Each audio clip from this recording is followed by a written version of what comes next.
Bienvenue dans Speedrun à la loupe, l'émission qui décrypte et analyse les meilleurs speedruns. Quel plaisir de vous retrouver enfin pour la première run de la chaîne, sur le jeu qui me tient le plus à cœur, mon jeu préféré tout simplement.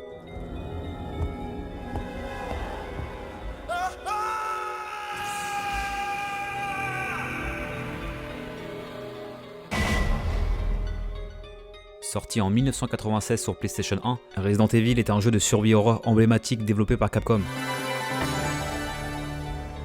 On y suit les membres des forces spéciales STARS, une unité d'élite envoyée pour enquêter sur de mystérieuses disparitions aux abords d'une petite ville paisible.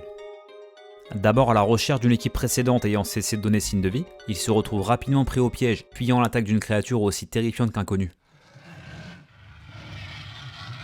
Forcés de fuir, ils sont alors contraints de se réfugier dans un manoir environnant, aux allures lugubres et inquiétantes. Le joueur se retrouve alors plongé dans un huis clos oppressant, où il devra explorer un manoir truffé de mystères, affronter des créatures cauchemardesques et résoudre des énigmes pour espérer survivre. Ce n'est pas un jeu à mettre entre toutes les mains, avec son ambiance particulière, ses angles de caméra fixes qui cachent toujours quelque chose,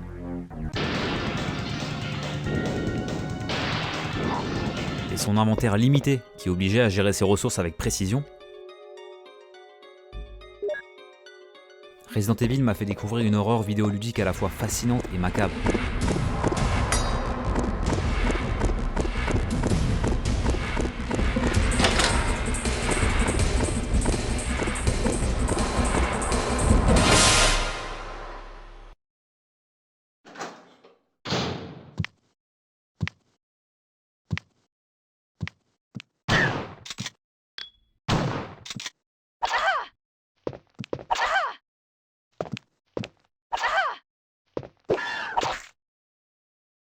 Que de bons souvenirs. D'ailleurs, qu'est-ce que ça vaut ce jeu en speedrun? Au-delà de sa valeur sentimentale, j'ai choisi Resident Evil pour son aspect nerveux et exigeant. Le rythme est assez soutenu, chaque micro-erreur coûte très cher, et le moindre faux pas peut entraîner un reset immédiat.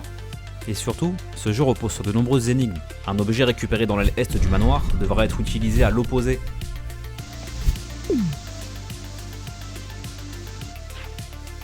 Pour obtenir une clé essentielle à la progression. Elle-même requise à un autre endroit à nouveau, et ainsi de suite. Speedrunner et progresser dans Resident Evil, c'est donc limiter au maximum les allers-retours, tout en optimisant chaque déplacement dans le lieu.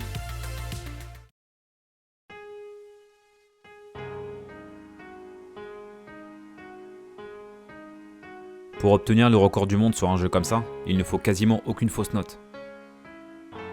C'est ce qu'on va voir avec la run que j'ai choisie, celle du numéro 1 dans sa catégorie.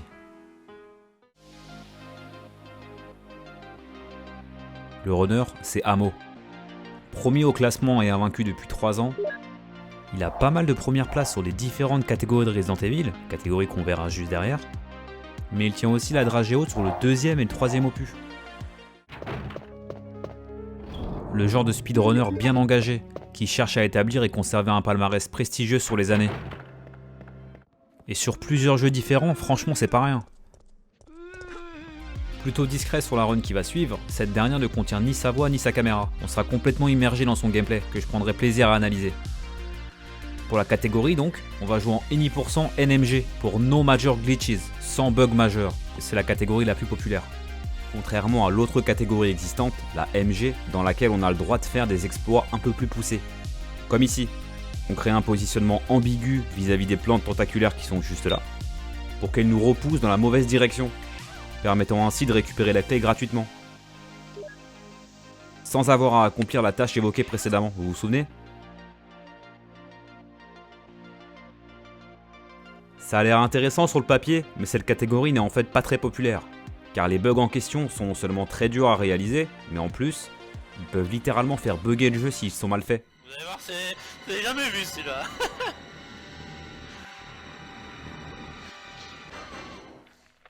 J'ai donc choisi la première catégorie car je la trouve plus intéressante.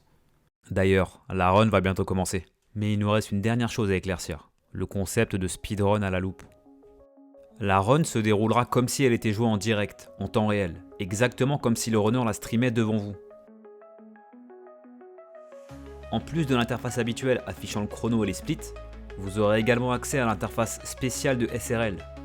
Celle-ci mettra en avant les temps forts en direct aussi, ce qui permet de ne pas interrompre l'action trop souvent, tout en gardant un œil sur les moments cruciaux, qui seront analysés juste ensuite.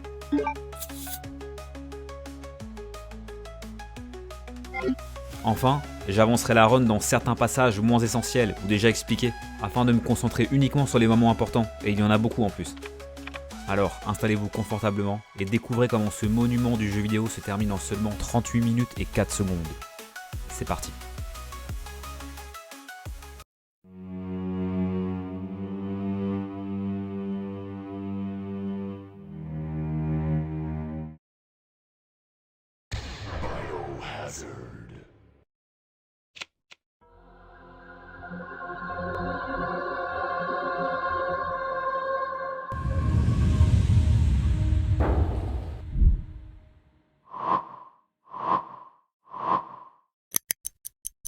What is this? Wow, what a mansion! Captain Wesker, where's Chris? Stop it! Don't open that door! But Chris is... Avant d'aller plus loin, il faut clarifier rapidement deux sujets. Premièrement, les cinématiques du jeu. Ces séquences scénaristiques qui ponctuent l'aventure par des dialogues et de l'action ne sont pas skippables. Appuyer sur des boutons pour chercher à les passer n'y fait rien, on est obligé de le regarder, même en speedrun.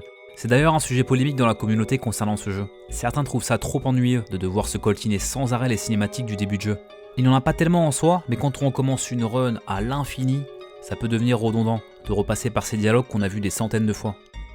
L'idéal, selon certains, serait donc de changer le point de départ de la run, qu'on placerait un peu plus loin, quand les dites cinématiques sont enfin passées.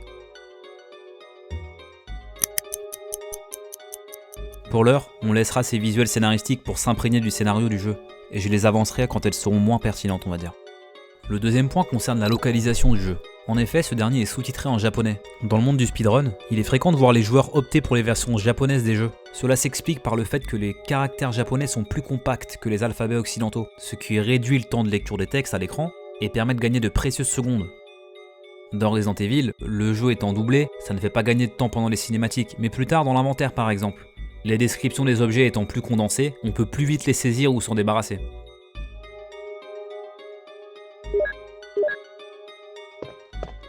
Enfin, pour rendre l'expérience de la vidéo quand même plus sympa, je vais vous prendre le jeu en français, vous découper les sous-titres et les superposer sur la run. Ne me remerciez pas, c'est cadeau. Enfin si, remerciez-moi en vous abonnant et en likant la vidéo, ça fait super plaisir. Allez, on repart. What is this? Wow, what a mansion! Captain Wesker, where's Chris? Stop it! Don't open that door! But Chris is... What is it? Maybe it's Chris.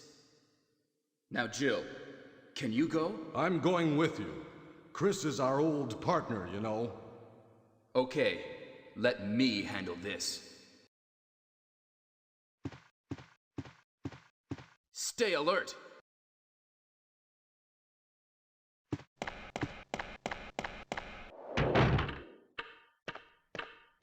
A dining room.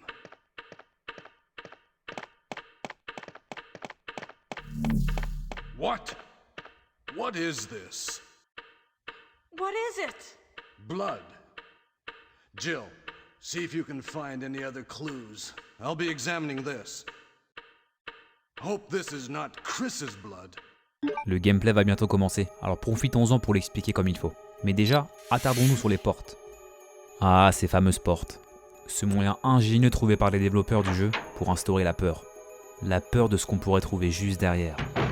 Ces portes ajoutent une vraie identité au jeu, renforçant une atmosphère unique en les rendant avec le temps presque iconiques. Mais en plus de l'effet dramatique, elles servent aussi de subterfuge technique. Elles masquent habilement un temps de chargement. À une époque où de nombreux jeux affichaient de longs écrans noirs ou des barres de progression pour charger leur contenu, le choix de Resident Evil d'intégrer les portes mêlait l'utile à l'agréable finalement. Enfin, agréable jusqu'à un certain point. Quand on ouvre les mêmes portes encore et encore, pendant des heures, attendre 6 secondes à chaque fois devient vite lassant. Heureusement, la version PC du jeu introduit le door skip. Avec une simple pression sur un bouton, il devient possible de skip l'animation de la porte. Les salles se chargeant instantanément sur PC, ces animations devenaient purement cosmétiques. Un vrai soulagement pour les speedrunners comme pour les spectateurs. C'est d'ailleurs pour ça que l'animation est coupée ici. Le runner appuie sur le bouton d'action pour ignorer la porte et avancer directement. Ce dernier entame d'ailleurs son premier déplacement dans la partie, qui peut sembler anodin, mais ne l'est pas vraiment. Les déplacements dans ce jeu ne sont pas des plus intuitifs, surtout au début. On contrôle son personnage comme un tank, littéralement. On avance en ligne droite, mais tourner demande de s'arrêter, pivoter dans la bonne direction, puis repartir. Si on avance en maintenant une direction, le personnage suit un mouvement courbé, ce qui peut être pratique dans des zones spacieuses comme celle-ci, mais devient un vrai casse-tête dans des espaces plus restreints. Là, il faudra souvent reculer, pivoter rapidement, puis décider entre fuir ou engager un combat à distance raisonnable. En plus de ce sentiment de contrainte, il faut aussi diriger le personnage en fonction de sa propre orientation, et non de celle des caméras fixes, qui changent sans cesse de point de vue. Sur cet angle de caméra par exemple, on pourrait croire qu'en appuyant sur bas, le personnage avancerait, ce qui serait logique dans un sens. Mais non, ça le ferait reculer. Haut étant le mouvement à faire pour avancer, toujours selon sa propre perspective. Bref, vous avez compris, les déplacements de Resident Evil 1 demandent un vrai temps d'adaptation. Ce qu'il faut donc voir ici, c'est le déplacement millimétré du runner. Une légère courbure à gauche, puis à droite pour se mettre exactement parallèle à la table et filer tout droit vers la prochaine cinématique.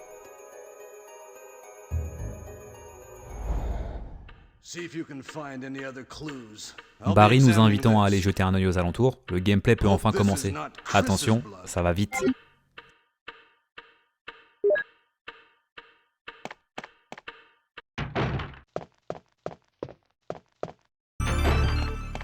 Barry? What is it? Watch out!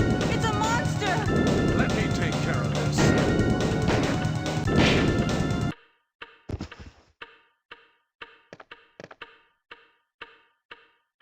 What is it? Kenneth was killed too. Maybe by this creature. Anyway, let's report this to Wesker.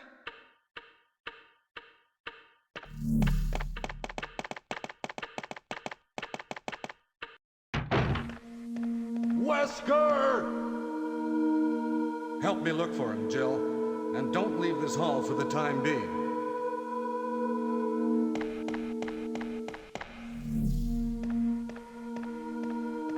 Find anything, Jill? Les premières cinématiques sont bientôt derrière nous, laissant ensuite toute la place au gameplay. Mais revenons avant sur les dernières séquences. Bien qu'il n'en aura pas besoin tout de suite, le runner récupère le blason, un objet clé pour une future énigme, et ce pour deux raisons. Déjà, c'est tout simplement le meilleur moment, il ne sera jamais aussi près de cette cheminée en termes de distance. Mieux vaut optimiser et récupérer les objets quand on y est le plus près possible. Mais la deuxième raison est plus cruciale encore, le blason occupe une place dans l'inventaire. Ça va s'avérer très utile pour un énorme skip qui arrive, vous allez comprendre d'ici peu. Ensuite, il y a tout un enchaînement de manœuvres et de commandes ici. Déjà, quand on arrive pour la première fois à cet endroit iconique, on est censé assister à cette cinématique légendaire que je me dois de vous montrer.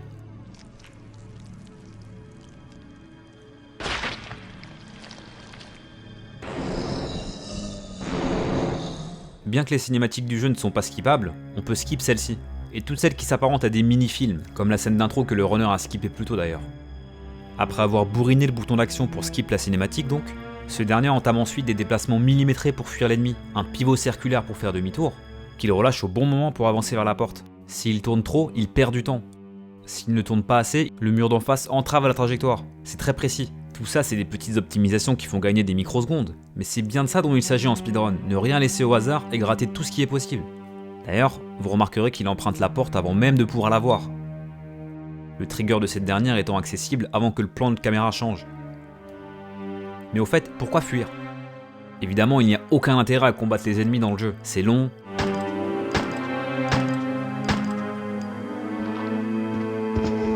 Ça demande des ressources. C'est carrément inenvisageable dans ce type de partie. C'est ce qui la rend intéressante. Le but va être donc de se mouvoir à travers les menaces, tout en se déplaçant comme il faut. Il y aura évidemment des ennemis obligatoires à combattre, comme les boss ou autres, mais tout ça viendra plus tard. Avant de quitter la salle à manger, le runner optimise ses mouvements une fois de plus, en se déviant au dernier moment vers la sortie. Ça peut sembler tiré par les cheveux, mais ces optimisations sont bel et bien réelles, regardez. En plus de partager son jeu, le joueur partage aussi ses commandes. C'est les boutons sur lesquels il appuie en temps réel, qui s'allument rouge quand ils sont pressés. On voit bien qu'avant le changement de direction, il fonce tout droit, en maintenant W, ce qui correspond à O, et sur gauche, au dernier moment, juste pour quelques instants pour pivoter. Faire ça en temps réel, ça demande une sacrée minutie. Enfin, lorsqu'on doit chercher Wesker qui a disparu, on a plusieurs choix pour faire avancer l'histoire ici. On peut se balader à l'étage et redescendre après avoir fait un petit tour pour déclencher la suite. Find anything, Jill? Ou on peut se balader juste derrière l'escalier principal pour accomplir la même chose. C'est plus rapide.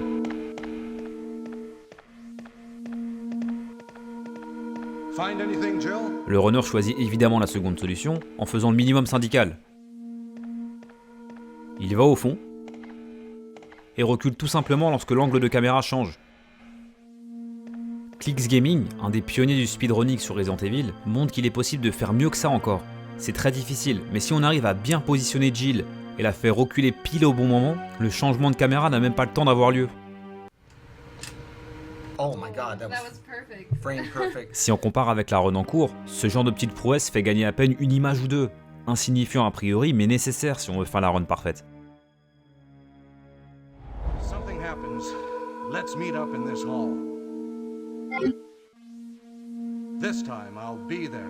Les cinématiques d'intro sont passées, place aux prochaines 40 secondes de run qui sont assez intenses. On se retrouve juste après.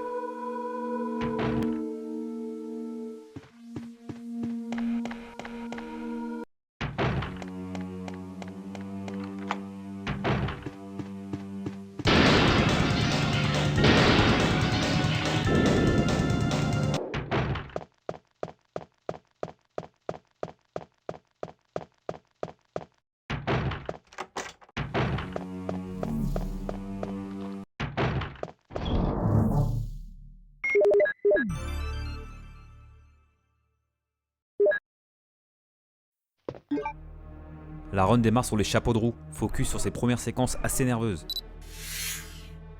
Dans la vidéo d'intro de la chaîne, j'expliquais que les segments servaient de balises pour certaines étapes de la partie. Dans Final Fantasy VII, ils correspondaient à des moments clés particuliers, jugés pertinents par le runner. Dans Super Mario 64, chaque segment représentait un niveau du jeu. Mais ici, chaque segment correspond littéralement à une salle. C'est un rythme, comme je le disais, assez nerveux et soutenu, où chaque seconde compte. Sur cette séquence, ce dernier est en retard par rapport à la run qu'il essaie de battre. De 0,20 secondes ici, 0,13 là, mais cette tendance finira par s'inverser évidemment. Si on devait superposer la run en cours avec celle qu'il tente de rattraper, voilà à quoi ça ressemblerait à peu près. Ça se joue vraiment à rien. Une esquive bien exécutée ici. Il faut se décaler légèrement à droite en avançant et passer pile au moment où le zombie lève les bras. C'est le seul instant où on peut le pousser, on va dire. Juste assez pour se frayer un chemin. Vous verrez un peu plus tard qu'il n'est pas toujours possible d'éviter les zombies aussi facilement. Dans cette salle, deux objectifs. Récupérer des ressources dans le coffre qui est là-bas et prendre un objet clé indispensable à la progression, le produit chimique qui est par terre. Le trigger pour ouvrir le coffre est assez permissif, ce qui permet d'activer l'ouverture même si on est au bord de ce dernier. En pivotant légèrement juste avant, le runner gagne quelques fractions de secondes en se mettant en direction de l'objet qu'il doit récupérer juste après. Autant optimiser au maximum en faisant ce genre de rotation préventive, plutôt que de la faire après coup. D'ailleurs, ce qui se passe dans ce coffre est très intéressant. Le runner récupère tous les objets qui s'y trouvent, mais il le fait avec une rapidité impressionnante. Ce type de manipulation a un nom, le menuing. Le menuing, c'est tout simplement l'art du speedrun, mais dans les menus. En plus des compétences de gameplay pures, déplacement, tir, esquive, que tout bon joueur doit avoir, savoir naviguer à une vitesse éclair dans les menus peut faire toute la différence. Enchaîner les bonnes combinaisons de touches pour valider le plus rapidement possible tout ça sans faire d'erreur, ça demande de la préparation et un vrai entraînement. Dans cette séquence de fou, la combinaison de commandes c'est OO pour mettre le curseur sur une case vide de l'inventaire, bouton d'action 3 fois pour valider la case en question, y transférer l'objet, et revalider la case pour l'objet qui arrive, bas pour sélectionner ce dernier, attendre légèrement que la roue du coffre fasse son œuvre, bouton d'action une dernière fois pour le prendre, et enfin, bouton retour pour quitter le menu. Et à vitesse réelle, ça donne ça. Et ce menuing n'est pas forcément le plus difficile en plus. Un nouvel objet clé en poche, la run peut continuer. Ça repart.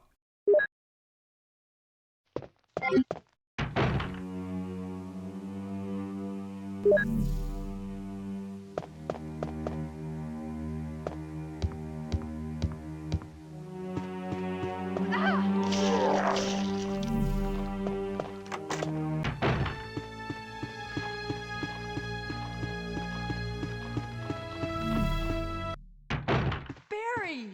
Une dernière course cinématique arrive ici. Soyez attentifs à ce qui s'y passe, surtout ceux qui connaissent bien le jeu. Jill, what's going on? Any clues? No, but something's wrong with this house. Whoa. This hall is dangerous. Maybe it's better to secure our escape route first. There must be a back door somewhere. Let's try to find it first, shall we?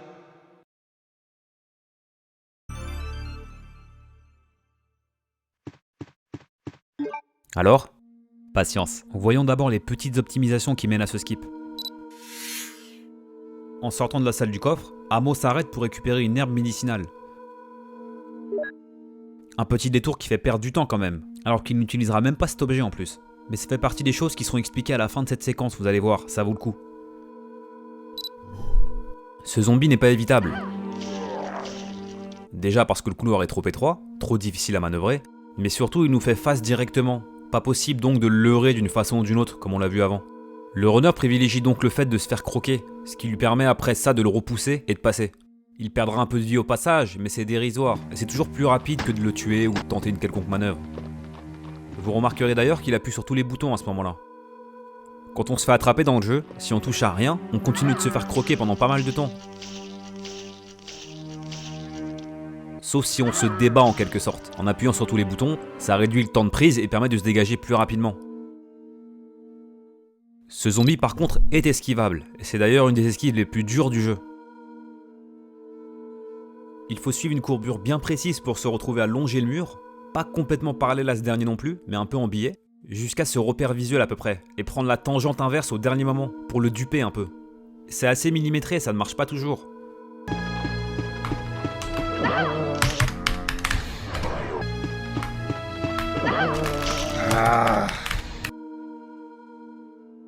Enfin, vous venez d'assister à un skip de 28 secondes. Alors vous l'avez pour certains ? Ok, voici la fin de la conversation de la run, et voici la fin de la conversation quand moi je joue. Let's try to find it first, shall we? Okay, let's separate again. Just a moment. Et pourquoi ça continue chez moi ? What is it? Barry nous retient encore un peu pour nous remettre des munitions qu'il a trouvées. Sympa le collègue. Especially against living things. Better take it with you. But how about you, Barry? I have this. Thank you. I'll take this then. Merci, ça va dans mon inventaire. Mais qu'est-ce qui se passe si mon inventaire est plein ? Bah la conversation est tout simplement tronquée, je ne reçois rien de sa part. Les plus perspicaces auront donc remarqué que le runner a récupéré jusqu'ici des objets insignifiants pour sa progression à court terme. Le blason, des munitions de pistolet qui ne vont jamais servir, ou une herbe sur le chemin. Tout ça pour remplir son inventaire et tronquer cette cinématique de moitié. C'est fou, non ? Le plus optimal dans toute cette séquence est donc de gâcher du temps d'un côté, en récupérant tout ça, pour en regagner de manière significative de l'autre. Le genre de skip intelligent, plein de calculs qu'on adore voir franchement. Malgré tout ça, la run reste légèrement en retard par rapport au record du monde. Ça repart.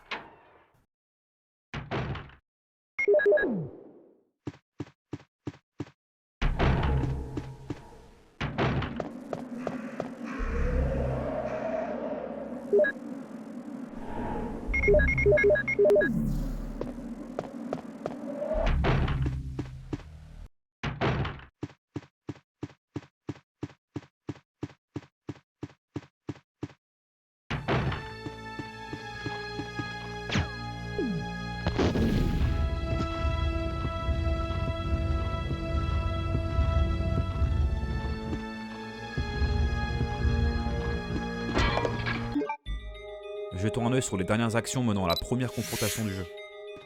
Suite au gros skip précédent, l'inventaire rempli doit maintenant être allégé pour accueillir un nouvel objet très bientôt. Le runner consomme un spray de premier secours, qui libère donc une place d'inventaire et le soigne aussi par la même occasion de sa morsure volontaire qu'il a subie il y a peu.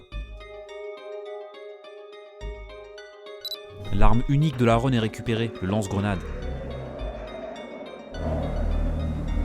Fiable, avec sa cadence de tir élevée et ses gros dégâts, il terrassera tous les ennemis problématiques sur le chemin.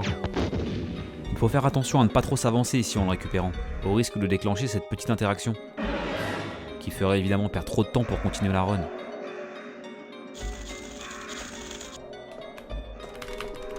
Damn it!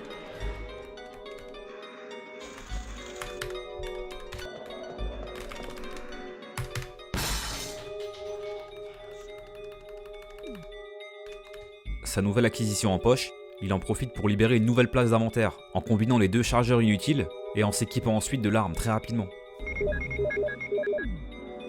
Au passage, porter une arme n'altère pas la vitesse de Jill, s'équiper du lance-grenade immédiatement et donc sans incidence. En arrivant au-dessus de la salle à manger, il faut pousser cette statue dans le vide, pour y récupérer l'objet qu'elle contient plus tard. Mais un zombie bloque le passage, rendant la tâche impossible. Pas de choix, il faut s'en débarrasser. Mais vous remarquerez que le runner fait une pause, juste après avoir pressé la détente. C'est un nouveau mot-clé, le pause cancelling. Le fait d'annuler quelque chose en faisant pause. Mais annuler quoi? Normalement, tirer suit 3 étapes. Lever l'arme, tirer, puis la baisser avant de pouvoir bouger à nouveau. Mais si on pause juste après le tir et qu'on revient en jeu, ça nous remet directement à l'état neutre, en skippant toutes les animations post-tir. On peut donc bouger direct. Ce gain de temps permet d'enchaîner sur la statue, sans subir la rigidité du jeu. Il est donc plus rapide de faire pause et sortir de la pause que d'attendre la fin du tir. Pour l'anecdote, ça marche ailleurs aussi. Dans Final Fantasy VII, oui j'adore prendre ce jeu en exemple, si on fait pause pile avant qu'un combat aléatoire ne se déclenche, chose qu'on peut parfois anticiper, il est tout simplement annulé. Le jeu priorisant la pause sur les autres événements. Encore un moyen ingénieux de contourner les mécaniques du jeu. Le joueur peut continuer sa course vers l'autre moitié du manoir.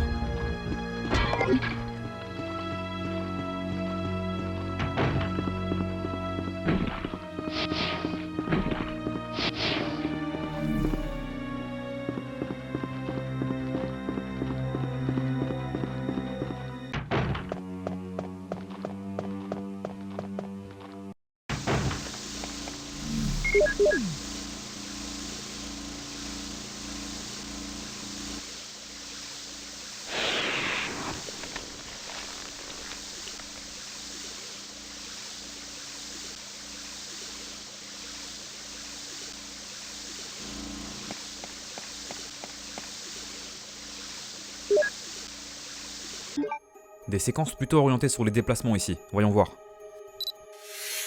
Ces ennemis sont inoffensifs, ils ne font que nous vomir dessus quand on passe, les contourner suffit. Mais cette salle illustre bien les divers déplacements qu'il faut adopter tout au long de la run. D'un côté c'est facile, on avance en courbe quand l'environnement le permet ici. Mais après, prendre simplement cet escalier nécessite de faire un arrêt, une rotation et avancer à nouveau, car rester sur la trajectoire précédente serait trop coûteux. Une situation similaire se présente plus loin d'ailleurs. Pour empoisonner ces plantes qui nous bloquent le passage dans cette pièce, il nous faut verser le produit chimique, récupéré plus tôt, dans le fournisseur d'eau pas loin.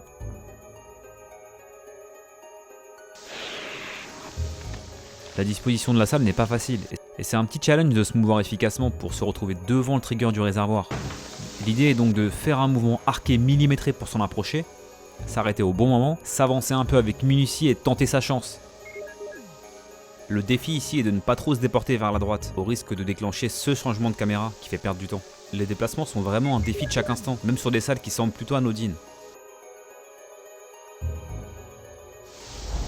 La clé armure récupérée cap vers de nouvelles salles désormais accessibles.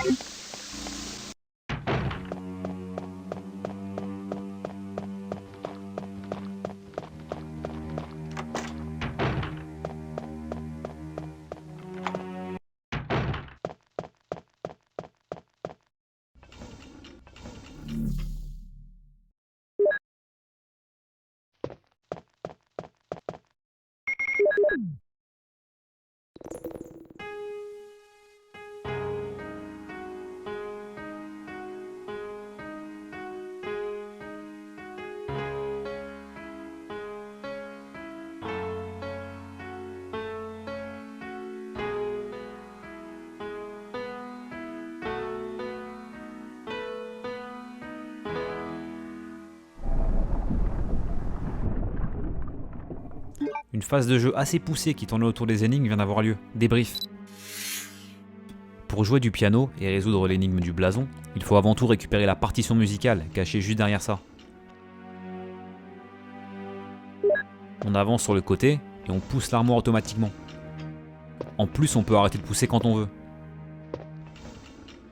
C'est là tout l'enjeu. Il faut pousser pile ce qu'il faut pour être efficient. Le runner relâche sa poussée quasiment au pixel près, rendant la partition prenable mais de peu. S'il pousse trop, c'est trop lent. Et s'il pousse pas assez, il faut se remettre en position et c'est pire. Et juste après, le runner perd un peu de temps car il ne s'est pas positionné correctement face au piano. Une fois la partition sélectionnée, le jeu va automatiquement replacer Jill pour qu'elle se situe bien au milieu pour jouer. Si on est bien au milieu, ce replacement est imperceptible. Mais sinon, le replacement coûte du temps. C'est une des salles en vérité qui demande beaucoup d'entraînement, même si on dirait pas comme ça. La moindre imprécision est punitive. Récupérer le blason doré nous enferme dans cette pièce, nous obligeant à insérer ce blason récupéré en début de partie pour ressortir. Et aller placer ensuite le doré en lieu et place du premier dans la salle à manger, ce qui donnera accès à une nouvelle clé. Reprenons justement la run ici.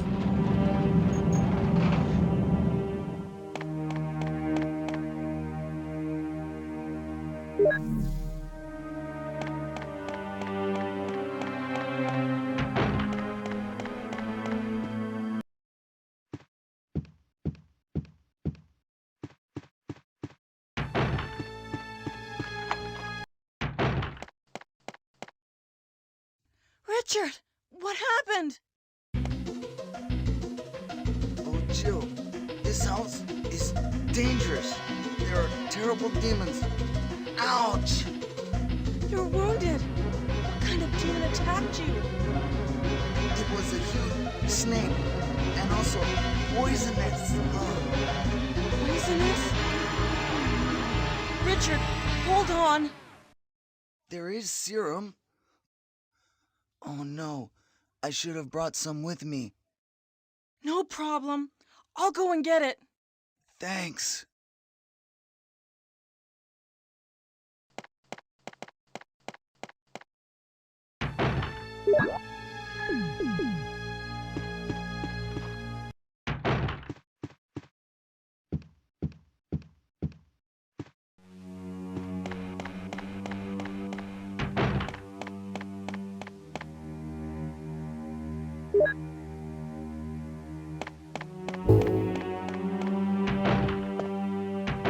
La première erreur de la run vient d'avoir lieu, décryptage.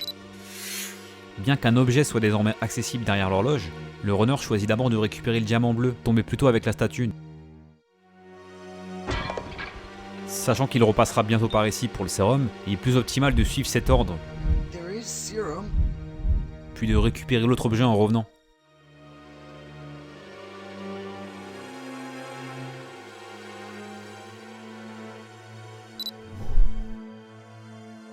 Vous avez vu?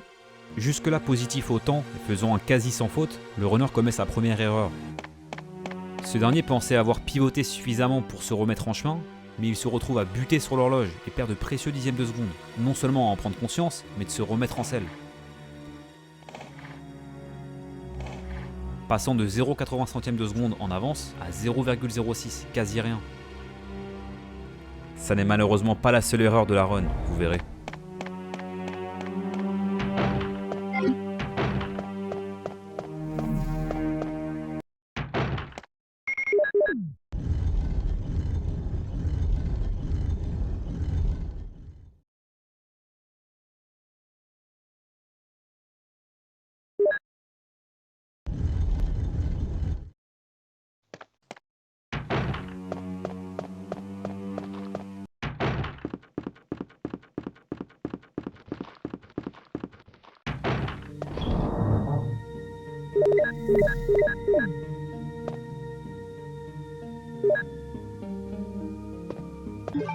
La course autant continue sur ces séquences de déplacement et de menuing. Cherchant à bifurquer dans l'encablure, pas possible d'y aller facilement ici, au risque de... Il faut s'arrêter temporairement pour déclencher l'aggro, l'agressivité du zombie sur nous, et se faufiler quand il est occupé à lever les bras, comme on a vu avant. Après quelques esquives notables, le runner se retrouve à nouveau dans une salle de coffre, ces endroits sécurisés qui permettent de remettre de l'ordre dans l'inventaire ou dans ses ressources. Avant de récupérer le sérum convoité, ce dernier vide son inventaire, en rangeant dans la boîte tous ses objets superflus, couteaux, pistolets et autres munitions. Son objectif à court terme est de collecter 4 emblèmes qui lui permettront de s'échapper du manoir, donc mieux vaut avoir la place pour les accueillir.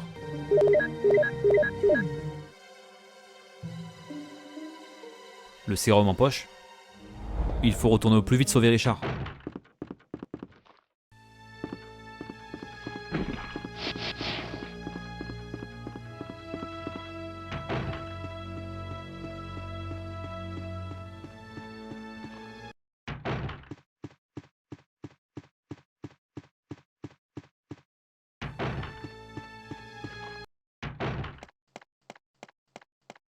Here's the serum. Richard, hold on. I'll give you a shot now. Jill, here's my radio. You should keep it. I'm... No! Richard! Jill, be careful.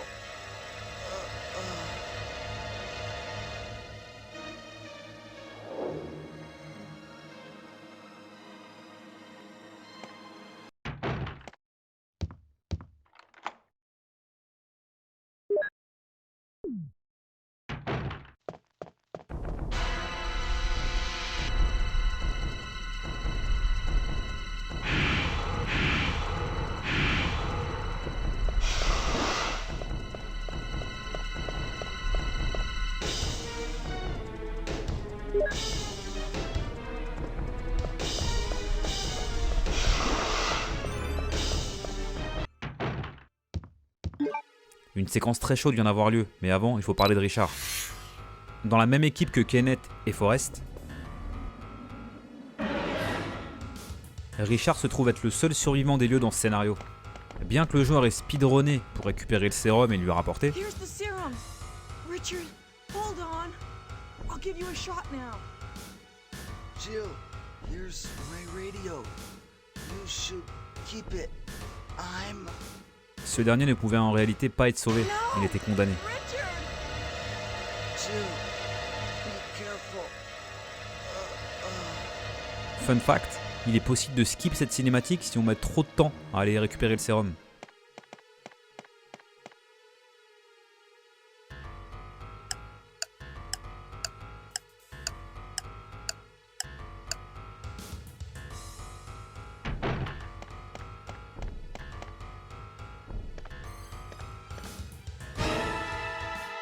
Et Richard mourant de l'empoisonnement, naturellement. Mais bon, attendre plusieurs minutes dans la run n'est pas envisageable ici. Ça avait l'air facile. Mais vous venez d'assister au premier run killer de la partie. Un run killer, comme son nom l'indique, c'est un événement qui, s'il tourne mal, vous force tout simplement à recommencer la partie. C'est un tueur de run. Ça peut être une manipulation difficile.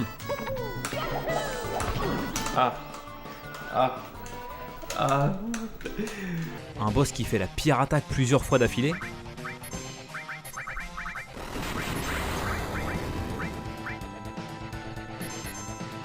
Uh-oh. Wow. It's 2 in a row. Ou tout événement malheureux qui ferait perdre un temps significatif. Yep. Il a deux objectifs pendant cette rencontre décisive. Récupérer l'emblème de la lune, derrière lui, et fuir le combat. Il ne faut surtout pas se faire toucher pendant cette tâche. Et oui, le moindre contact avec ce serpent venimeux est un reset automatique.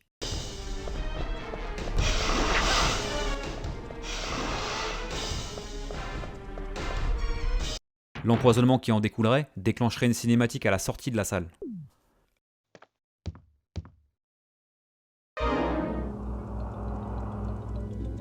Am I poisoned? Give me the serum. Barry viendrait nous sauver certes, mais il nous dépose à l'autre bout du manoir. Un détour forcé qui ruinerait complètement l'itinéraire optimisé, et donc la course aux objets. Pour gérer le serpent donc, Il faut d'abord reculer légèrement afin de se donner le bon angle de trajectoire, puis s'élancer dans une esquive maîtrisée. C'est une stratégie fiable, reproductible sans trop de difficultés. Mais le plus important vient ensuite. Il faut atteindre ce coin le plus rapidement possible, en se décalant au dernier moment pour éviter la morsure évidemment. Une trajectoire mal ajustée mène souvent à la catastrophe, et croyez-moi, ça fait bien rager. The fuck, man?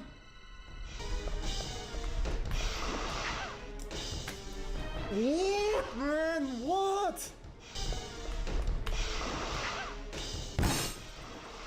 Ouais, c'est assez cruel.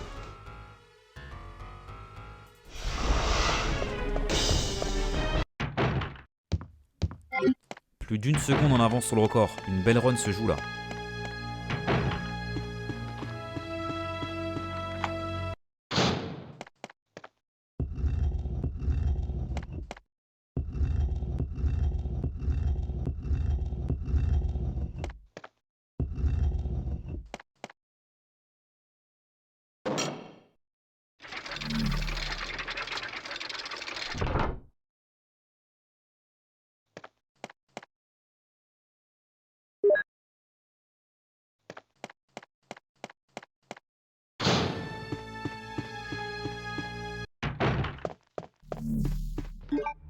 Petit point sur une énigme un peu buggée, c'est sympa à voir. C'était l'énigme de la salle des armures. Il faut simplement pousser ces deux statues pour respectivement bloquer ces deux arrivées de gaz. Une fois en place, il n'y a plus qu'à appuyer sur le bouton du milieu. Si les arrivées sont bouchées, on récolte l'emblème du soleil. Sinon c'est la mort.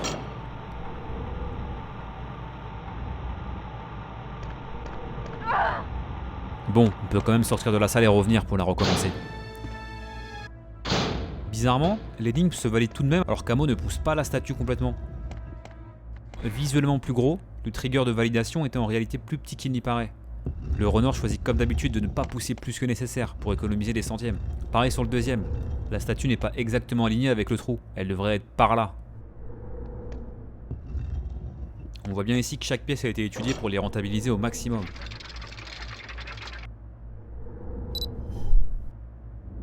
Ce zombie est esquivable de dos cette fois.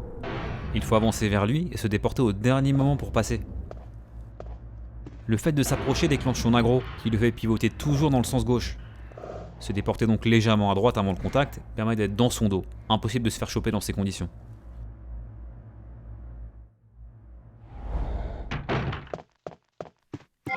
Et grâce à ça, un troisième emblème en poche.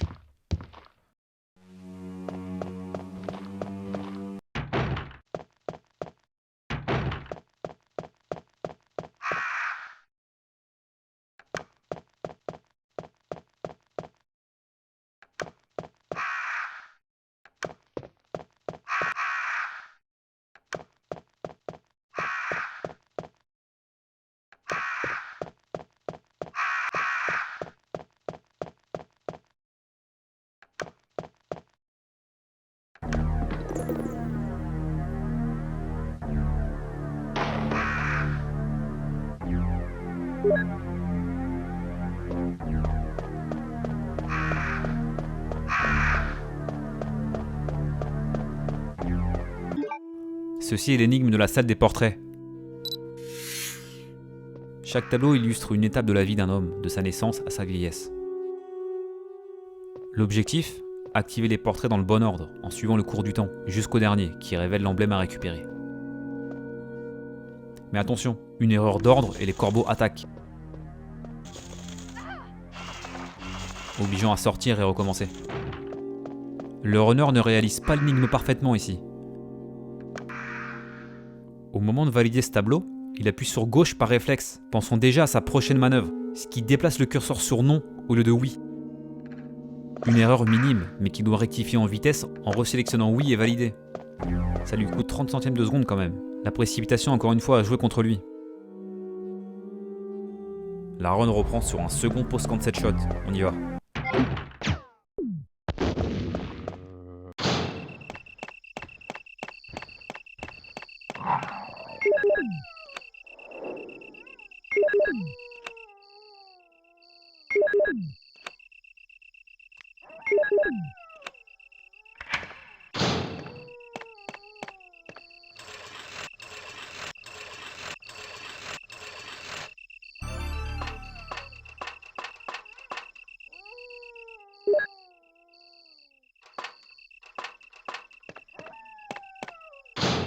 où une prouesse de jeu vient d'avoir lieu. Elles sont rares et demandent généralement beaucoup de skill. Mais faisons un point avant sur la run. La première grosse partie du jeu est finie, cette dernière consistant à récupérer ces 4 emblèmes comme je le disais, donnant accès à la cour juste à côté. Une zone qui fait jonction entre les différents lieux. Le manoir ne sert en fait que de paravent à une installation scientifique, le laboratoire, qui se situe sous terre. Il existe 2 autres lieux notables, le cabanon et les caves pour accéder au labo. Le joueur va donc faire une halte au cabanon pour récupérer une clé ouvrant les dernières places inexplorées du manoir. On ne dirait pas comme ça, mais c'est sans doute une des salles les plus difficiles du jeu, le Quick Crank, ou comment récupérer la manivelle rapidement. Cette dernière se trouvant là-haut, il faut normalement pousser cet escabeau dans ce sens pour pouvoir passer.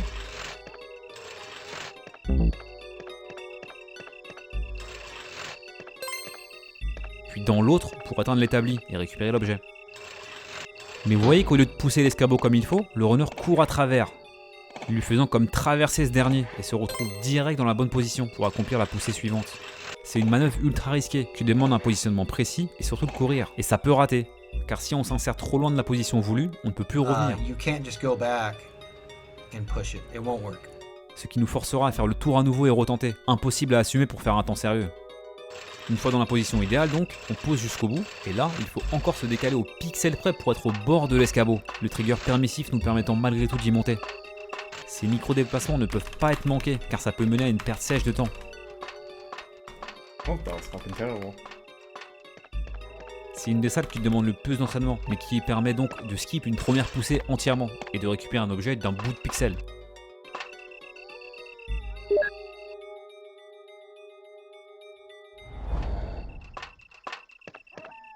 La cour ne regorgeant pas de manœuvres particulières, on se retrouve directement en cabanon pour continuer la run.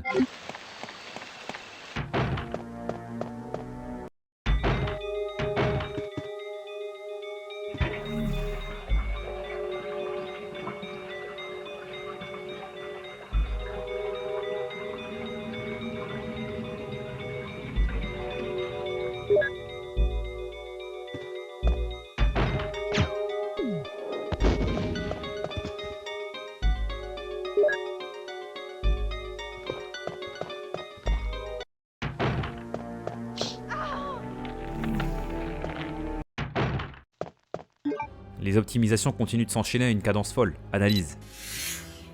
Lorsqu'on nous demande si on veut vider la baignoire pour y récupérer une clé qui s'y trouve, on voit un léger décalage du runner avant que la séquence de vidage n'ait lieu. Qui pourrait penser qu'on puisse contrôler le personnage ici, même pour une fraction de seconde? Mais le runner le sait et en profite pour entamer préventivement sa rotation pour faire demi-tour juste après, en maintenant une direction appuyée. C'est dérisoire, mais ça reste quand même un avantage contre le temps. Si on peut entamer un mouvement avant et que ça coûte rien, pourquoi pas après tout? Dès la sortie de la salle, il shoot directement un ennemi. En plus de faire un pause cancel comme on a vu avant, il semble tirer complètement à l'aveugle, alors que la cible se trouve pourtant à l'autre bout du corridor. Je l'ai pas dit jusque là, mais cette version PC du jeu contient l'auto-aim, qui permet de cibler automatiquement les ennemis. On a juste à armer, et hop, le personnage vise la cible la plus proche. Car à l'époque, dans la version PS1 dans laquelle j'ai joué, on devait viser manuellement, c'était beaucoup plus dur. Donc oui, c'est une run très difficile, mais pas tant que ça quand on doit viser les cibles. Encore un damage volontaire subi pour gagner du temps. Toute cette zone du cabanon est infestée par une plante biologique qui a pris le contrôle des lieux. Si on passe par-dessus ce trou, on se fait choper. Ça fait perdre un peu de vie, mais ça n'entrave pas le passage pour autant, on peut quand même passer. La seule solution safe serait de pousser cette statue qui se trouve tout au bout, mais je vous laisse deviner pourquoi c'est inenvisageable ici.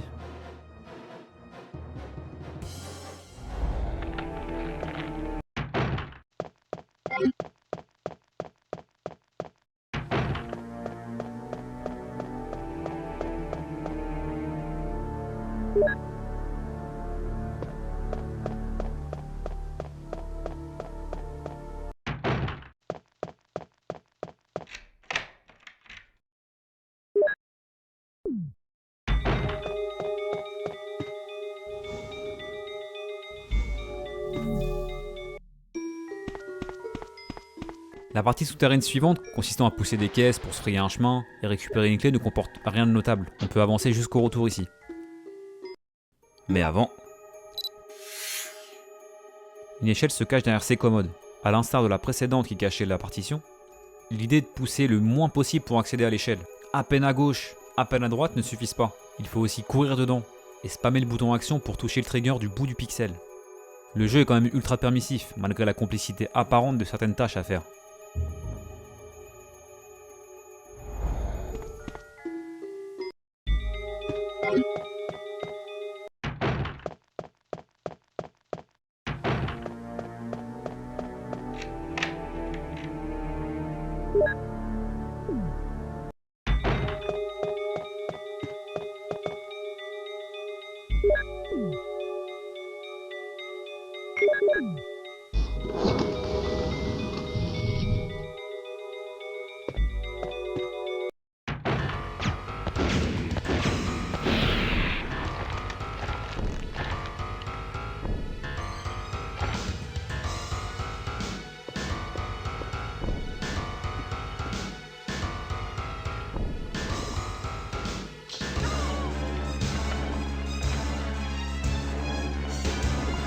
What the hell is this? Jill!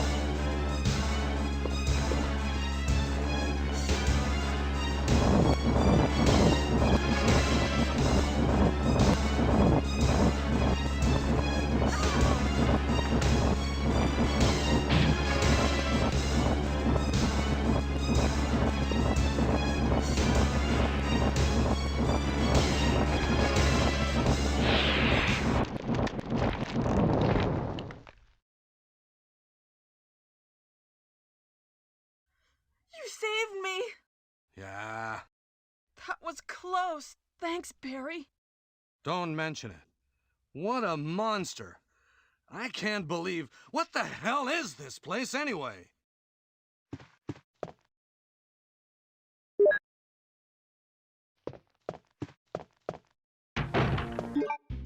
La plante 42.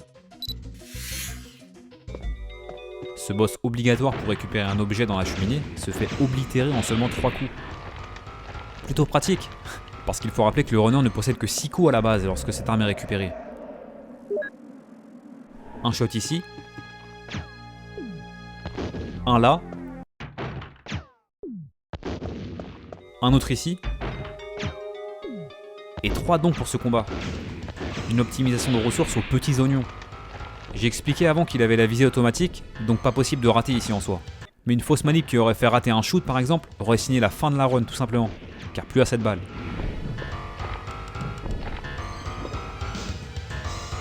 Et là, il faut aussi parler du quick shot, une manip très intéressante pour tirer rapidement en lance-grenade. Lorsque je tire aussi vite dans ma partie, ça ressemble à ça. Et pourtant dans la run, ça ressemble à ça. Plus rapide. L'astuce, c'est de relâcher la touche d'armement, celle pour mettre en joue, juste après avoir tiré, et rappuyer dessus direct. L'arme n'a non seulement pas le temps de se baisser logiquement, mais on peut tirer derrière plus rapidement.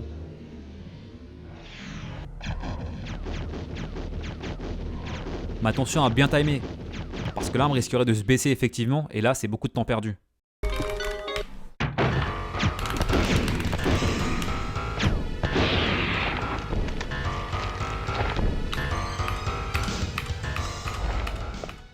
Le runner se redirige vers le manoir pour utiliser cette dernière clé. Avec près de 3 secondes d'avance sur le record, c'est vraiment propre. Mais revoilà notre ami Wesker, qui n'avait plus donné signe de vie depuis bien longtemps. Wesker! Jill, so you're safe. That's what I was going to say. Where on earth have you been? You disappeared from the hall all of a sudden. I'm sorry, but I have my reasons. Perhaps you guys have met them? It was all I could do to protect myself against those strange creatures. Is that right? Anyway, it's good to see you're safe. Jill, our first priority is to get out of here. Yes, you're right. Now, there are a lot of rooms in that mansion that we can't get into because they're locked up. I have been looking around for clues. Okay, I'll go to the other house and see if I can find any clues. Will you do that? I'm counting on you. Suivant les ordres de Wesker, et grâce à la dernière clé récupérée donc, la run reprend au manoir.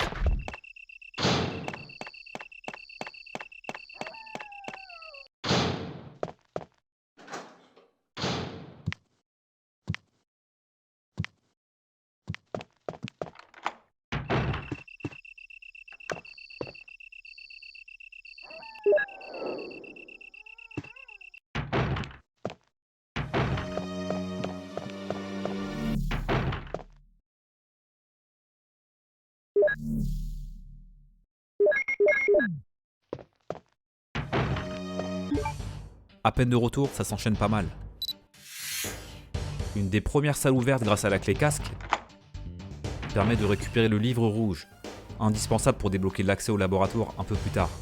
Il faut allumer la lumière pour éclaircir la salle et récupérer l'objet convoité pas loin. Le trigger du livre étant permissif, Amon le récupère sans même le voir. Un peu similaire à la porte qu'il a empruntée en début de partie. Ça fait gagner un changement de caméra, c'est toujours ça de prix. Il faudra ensuite l'examiner pour récupérer un autre objet clé à l'intérieur. Mais le runner garde cette tâche pour plus tard, à un moment plus opportun, vous verrez.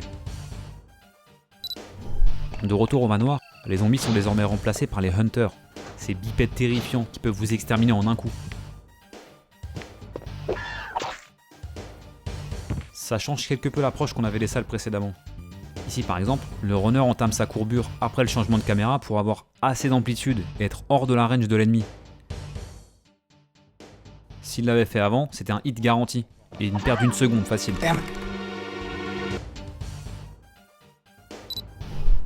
Malgré tous les challenges relevés jusqu'ici, une simple erreur d'appréciation peut tuer la run dans cette pièce. Le lance-grenade étant désormais à sec comme je le disais plus tôt, on entre ici uniquement pour ses cartouches.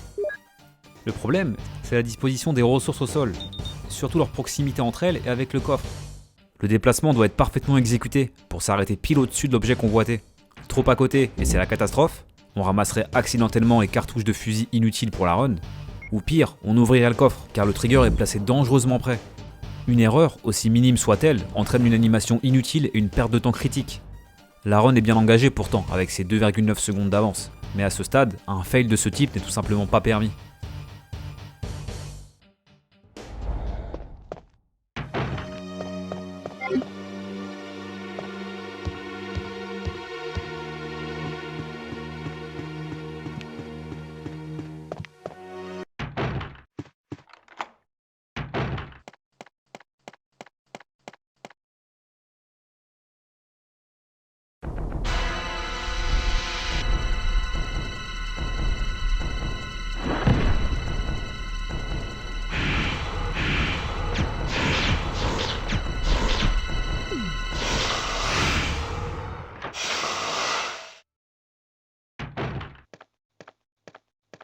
Jill, have you found anything interesting?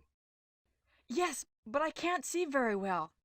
How about going down to check by yourself? I have a rope here. Oh, do you? Well, then I'll try to go down using the rope. Wait.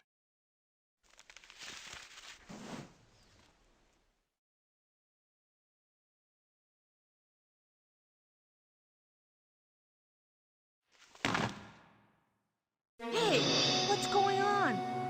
Now I've done it. Sorry, Jill. Wait. I'll go and get another rope. Barry? Barry? C'est la deuxième rencontre avec cette bête.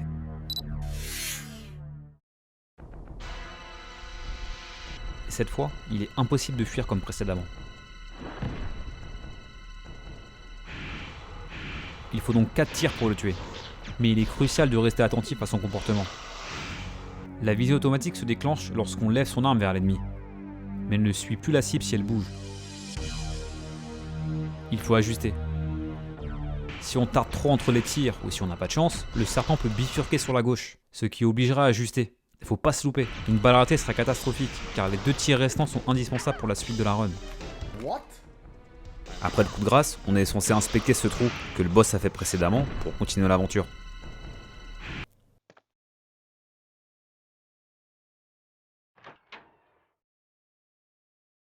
Mais le runner est si rapide, en faisant un pause cancel shot d'ailleurs sur le tir final, qu'il court direct vers le trou et active la scène, alors que le serpent est à l'agonie juste à côté en train de gesticuler. Assez saugrenu. Jill, have you found anything interesting? Barry?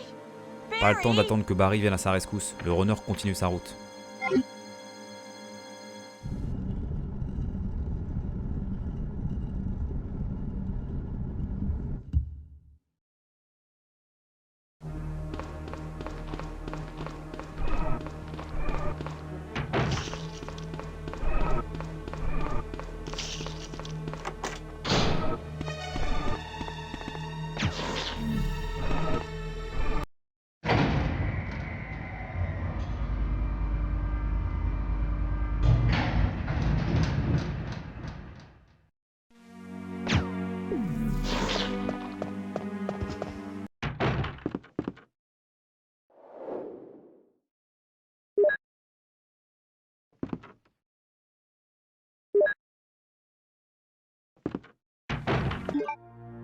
Des manœuvres intéressantes viennent d'avoir lieu, le runner doit faire preuve de plus en plus de vigilance.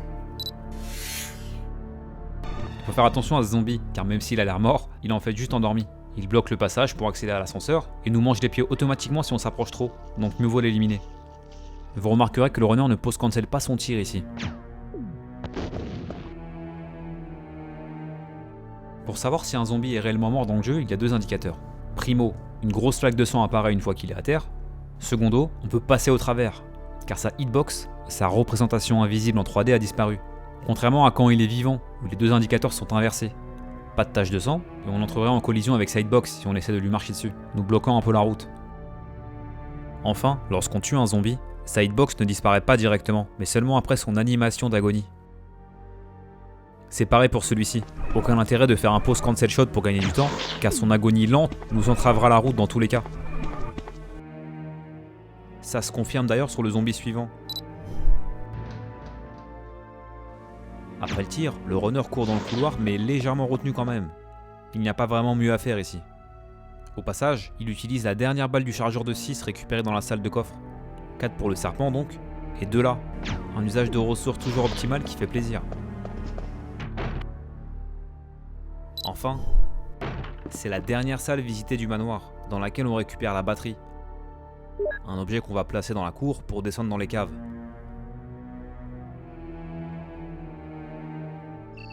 Puis vers le laboratoire. Il faut aussi récupérer le dernier chargeur de la partie, qui bouclera les derniers ennemis importants.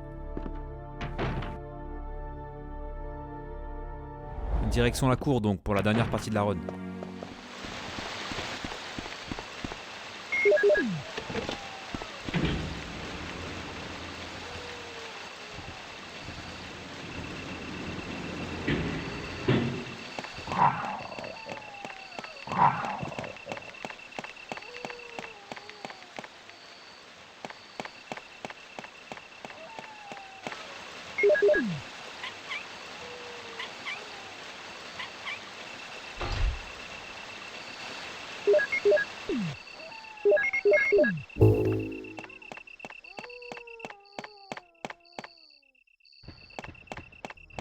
C'est à la fois la beauté et la cruauté du speedrunning. Comme je le disais, une run pour battre son propre temps c'est déjà rare, alors pour battre le record du monde encore plus. La pression monte et avec elle le risque de faire des erreurs augmente. Ici, après avoir utilisé la manivelle, le joueur voulait en profiter pour recharger le lance-grenade. Tant qu'à être dans le menu, mieux vaut le faire maintenant. Une manip simple en théorie, sélectionner l'arme, combiner, choisir les munitions correspondantes, voilà. Mais dans la précipitation, il sélectionne examiner. Une option inutile évidemment ici, qui sert juste à inspecter un objet en général. On voit d'ailleurs l'animation apparaître une fraction de seconde, avant qu'il ne réalise son erreur et referme aussitôt le menu. Il le réouvre dans la foulée, cette fois sans se rater, avec un sang-froid et une belle exécution. Résultat, une perte sèche de 1,33 secondes, ce qui, après 24 minutes passées à gratter des centièmes ici et là, fait franchement mal. Il devait s'en vouloir à ce moment-là.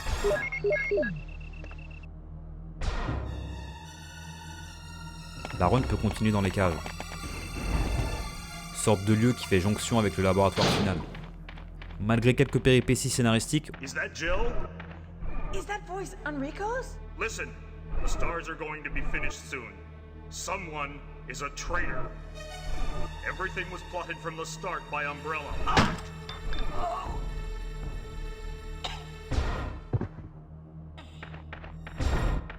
on reprend la run lorsque le gameplay devient intéressant.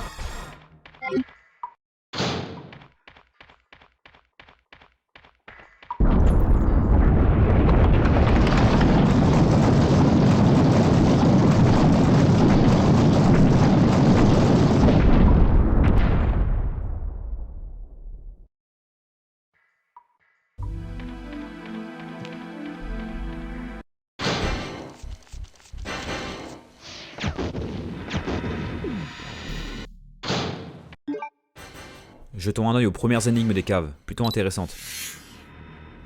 Dans cette salle, l'idée c'est de traverser ce mur, mais il ne peut être détruit que par ce gros rocher immobile à l'autre bout. Immobile jusqu'à ce qu'on s'en approche évidemment.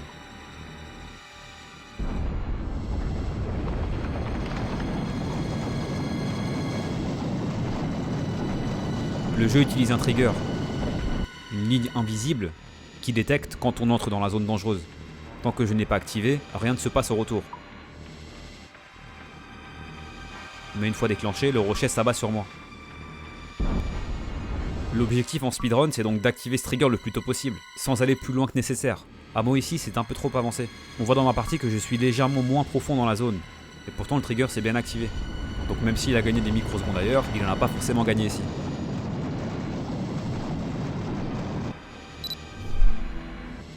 Cette araignée est un mini-boss optionnel. On peut la tuer pour être tranquille, et récupérer le couteau posé pas loin, et libérer la porte bloquée par des toiles en les tranchant. Mais ces toiles sont aussi vulnérables aux balles de lance-grenades, ça tombe bien. Le renard choisit donc cette stratégie. Mais ça demande une bonne exécution, comme toujours. Il faut se placer sur ce point, le plus proche de la porte, pour que l'araignée mette un peu de temps à nous cibler pour une prochaine attaque.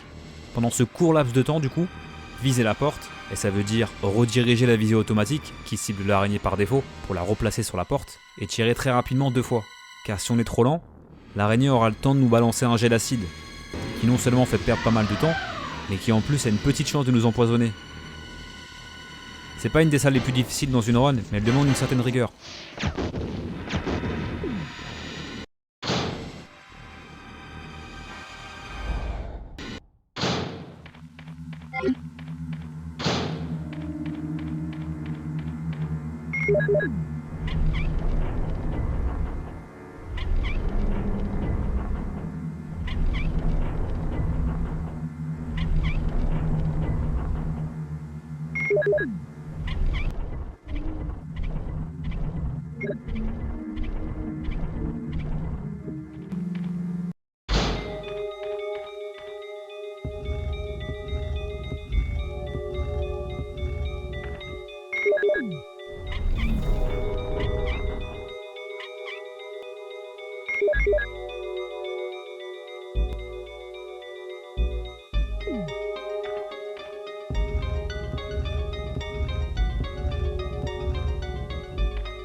C'était la dernière énigme des caves, qui comporte un skip plutôt sympa. L'énigme ici consiste à déplacer cette statue sur cet emplacement visuel au sol, pour débloquer le deuxième médaillon qui permet d'accéder au labo. La statue étant collée au mur, il faut donc la pousser jusque là, et insérer la manivelle dans l'encart adjacent, pour qu'une portion du mur nous décale la statue. On remet un coup de manivelle pour abattre le mur, disons, et on peut pousser la statue à l'endroit voulu. L'astuce qui fait skip une étape dans la manœuvre consiste à pousser la statue pour que le mur amovible l'englobe pas complètement. Comme ça, elle dépasse un peu et on peut la pousser directement. Sans avoir à remettre le mur en place, en réinsérant la manivelle, etc. Aussi, il en profite pour ouvrir le livre rouge récupéré plus tôt, qui cachait donc le médaillon doré.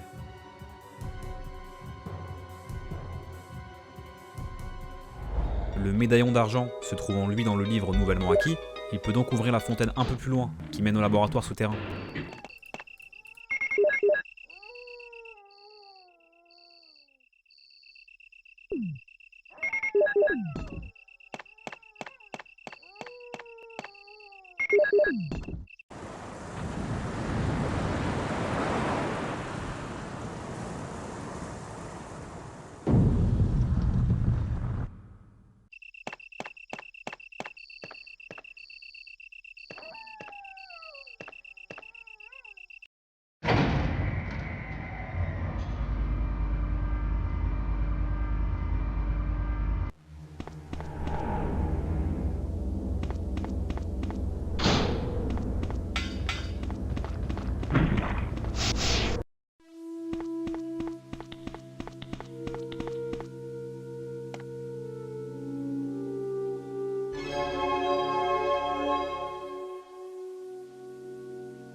Cet ordinateur permet de déverrouiller à distance certaines portes du laboratoire. En l'allumant, on arrive normalement sur cet écran d'accueil qui dure 8 secondes. Mais on peut le passer immédiatement en maintenant le bouton d'action. Encore faut-il le savoir. Le runner, bien entendu, connaît parfaitement cette astuce, ainsi que les logins et mots de passe à entrer ensuite. Le clavier virtuel, en revanche, complique un peu les choses. Chaque touche doit être sélectionnée manuellement avec un curseur peu réactif, ce qui ralentit la saisie, surtout lors des déplacements rapides ou en diagonale. Amo s'en sort plutôt bien ici, en entrant John en haut, Ada en bas, puis Moll ensuite, le tout avec une grande rapidité.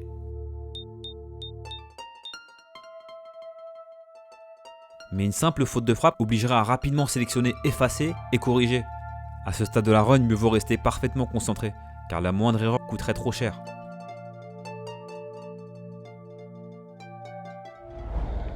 Après ça, on peut continuer d'avancer un peu plus loin, le dénouement approche.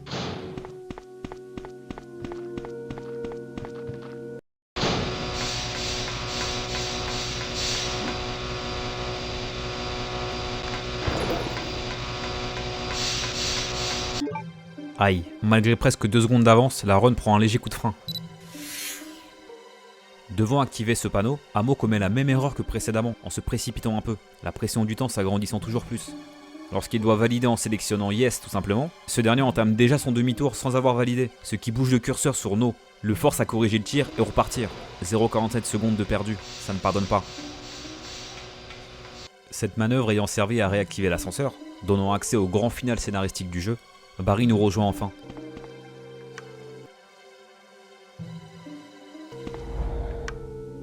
Jill!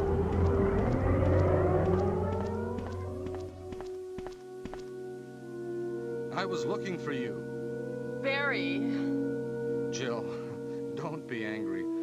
I wanted you to wait for me. Barry, don't screw up again like you did when you dropped that rope.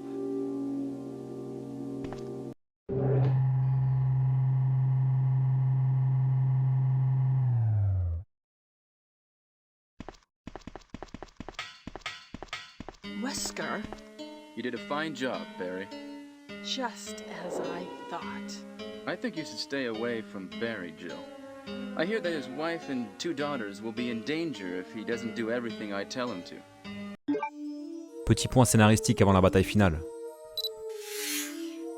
Wesker était en réalité un agent double travaillant secrètement pour une société pharmacologique douteuse, Umbrella.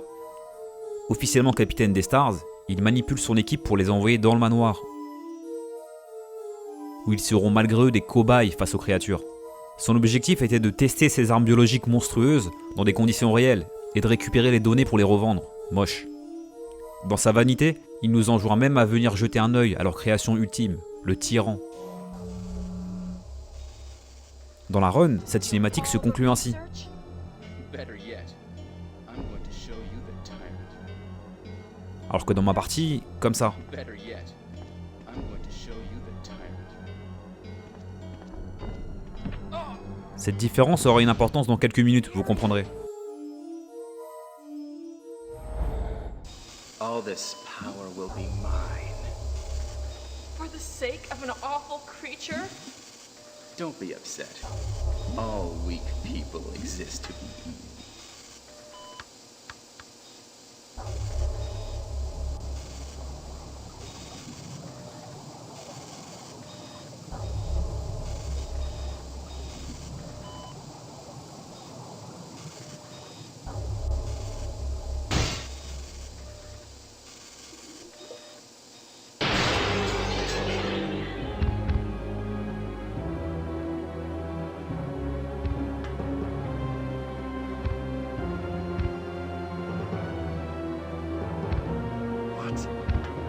Don't come this way!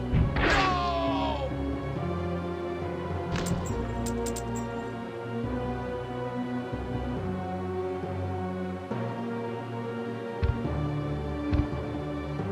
We can't control what it does.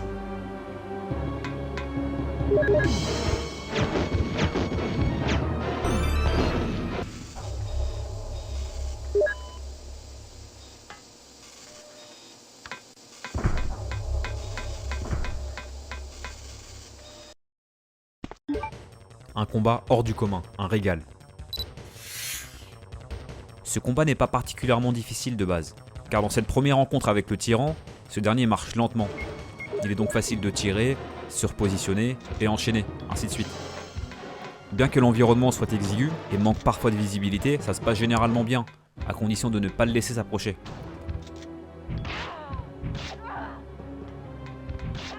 Mais en speedrun, c'est une autre histoire. On a l'impression que le runner tire en toute impunité, sans jamais être inquiété. Et c'est exactement le cas. Car il existe un moyen de cheese ce boss.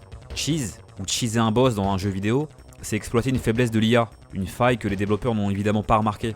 Ça peut être en coinçant un boss dans un endroit précis, ou en se plaçant sur un spot spécifique pour qu'il se jette dans le vide tout seul. C'est évidemment une approche privilégiée en speedrunning. Il se trouve qu'en se plaçant minutieusement ici, le tyran bute sur le corps de Wesker et marche dans le vide, sans jamais corriger sa trajectoire. Preuve qu'il n'est plus en phase avec son environnement, il n'y a plus qu'à tirer tranquillement. Mais c'est encore plus flagrant dans une autre catégorie, celle où on doit utiliser uniquement le couteau pour finir le jeu.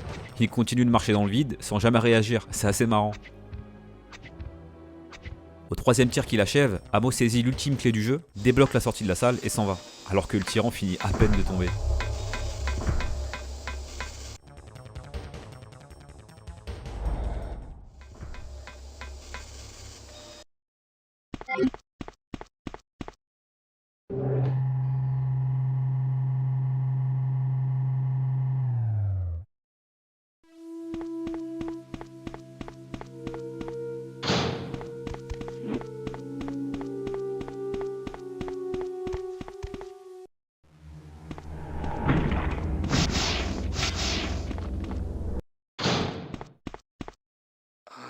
Jill.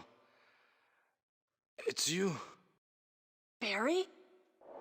I'm really embarrassed to see you now. Just leave me. Go quickly.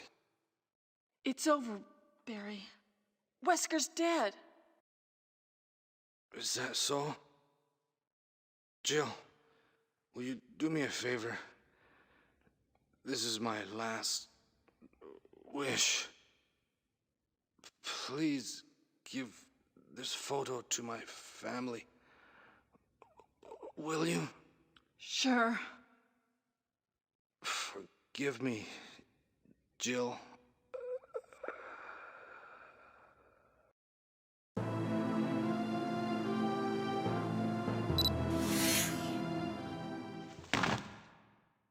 Hey, what's going on? Now I've done it. Sorry, Jill. Wait. I'll go and get another rope.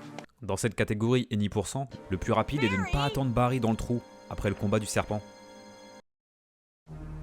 Si on l'avait attendu, on aurait évolué dans les caves avec lui un peu plus tard, et il serait même venu nous sauver de Wesker juste là. Barry, Sorry, Jill. who's your family? Mais l'ayant abandonné ici, du coup, ce dernier n'est pas revenu nous sauver et finit par mourir. It's you. C'est une des mauvaises fins du jeu, mais c'est la plus rapide.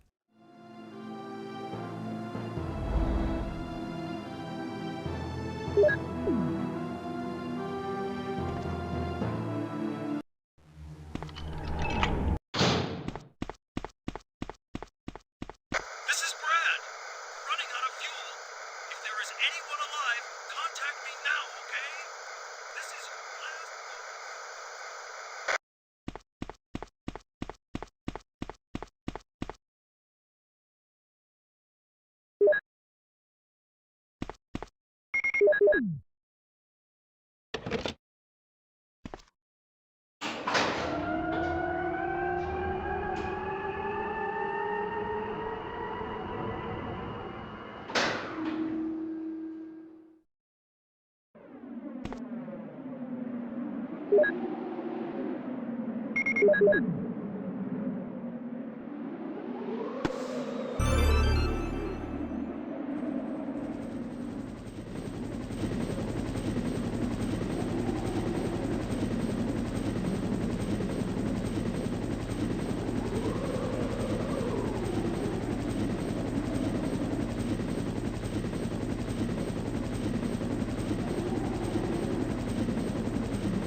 Pour finir le jeu et la run,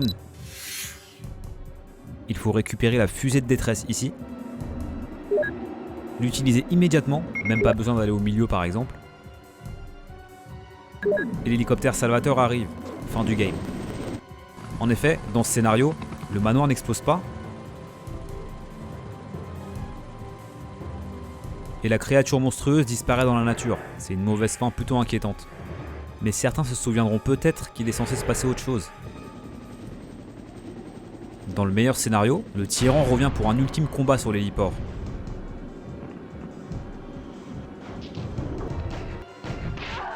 Brad nous envoie un lance-roquette, permettant de l'éliminer une bonne fois pour toutes. Le manoir explose ensuite, tout est bien qui finit bien.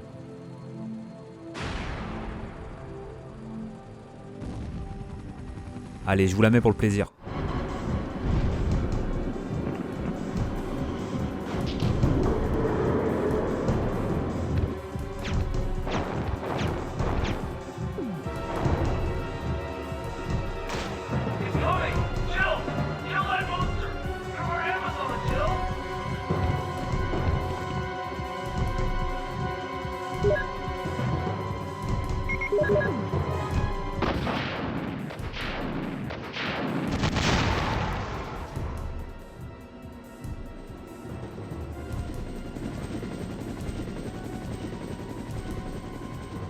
On est donc sur un record du monde de 38 minutes et 4 secondes, une run chirurgicale rondement menée.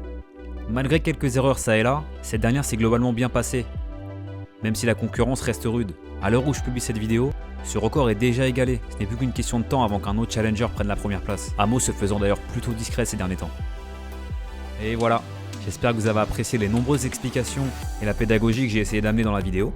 Cette dernière a mis de nombreuses semaines à être réalisée, alors si vous l'avez trouvée intéressante, considérez de lâcher un like et de vous abonner. Ça soutient la chaîne, surtout à ses débuts, et ça me motive vraiment beaucoup. Mieux encore, n'hésitez pas à me donner un retour dans les commentaires et pourquoi pas suggérer un jeu que vous voudriez que je couvre. J'ai une petite idée sur le prochain d'ailleurs, mais je reste à l'écoute. Sur ce, je vous dis à la prochaine et merci d'avoir regardé jusqu'au bout. On se revoit bientôt. Ciao!